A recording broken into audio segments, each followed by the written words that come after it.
The second question on the Wellculator takes a look at how you start your day. So, do you have a balanced breakfast within 2 hours of waking? Why is breakfast important? Maybe you've heard the term breaking the fast, because we haven't eaten for many hours, and so you wake up, you want to get going, you want to get your body's engine going, and ideally you want to break that fast and put in the right kind of fuel.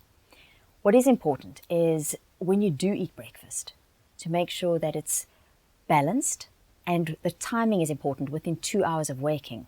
Why I say that for the timing is with my experience of working in clinical practice with people who have diabetes, what I found was people that had breakfast earlier in the day, even if they missed lunch, generally their blood sugar levels were slightly more stable in the afternoon versus those individuals that completely skipped breakfast and then maybe had a healthy lunch, but they couldn't quite make up for the bad start. So getting your body into the right footing as early as possible in the day is quite important. And what I find is if you're up and about after 2 hours, and it's not a definite exactly 2 hours, it does change from individual to individual, but I do find that after 2 hours, your blood sugar, if you have not eaten, is going to start to drop. And we know from the previous module, when your blood sugar drops, your prefrontal cortex, your brain doesn't work as effectively, your energy drops, and it could also affect your emotions and what you eat later in the day. So try to have a breakfast within 2 hours of waking, unless you're getting up to do exercise. Then that interval could be slightly longer, but the moment you're finished exercising is to make sure that you then eat a breakfast that is balanced. So what is a balanced breakfast? A balanced breakfast would not be a cup of coffee in each hand. It would be balanced only if you've got some fiber and then you're complementing that fiber with some protein. Those two elements really make for a balanced breakfast. There are some breakfast ideas in the PDF available below. One idea that I'd like to share with you today is the concept of maybe thinking about making a balanced smoothie. The reason why I highlight this as a particular breakfast is that for me it works well. I wake up really early. I often have to leave home to miss traffic because I live on the other side of a apparently the busiest intersection in the Southern Hemisphere. It's called Galuli's. And I often have to get through that to get to my clients. But I'm not hungry at 5:30 or 6 in the morning when I need to leave. So what I do is I make a smoothie at home.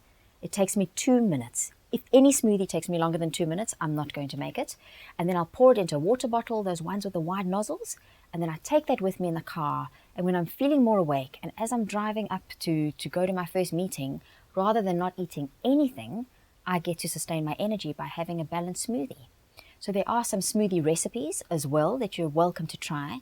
And a smoothie, you don't want to end up making a carbohydrate bomb. So we're not talking about 4 pieces of fruit and honey and muesli and flavored yogurt and maybe extra sugars and cereal. You don't want to do that.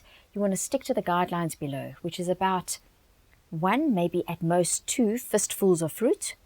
Then you've got to add a protein because now the fruit has provided the fiber. And remember, a balanced breakfast is fiber with protein. So protein can be the form of dairy or a dairy alternative. Even a handful of nuts like almonds add some healthy fat along with some protein, and maybe some yogurt. And then you can add lots of ice, maybe some water.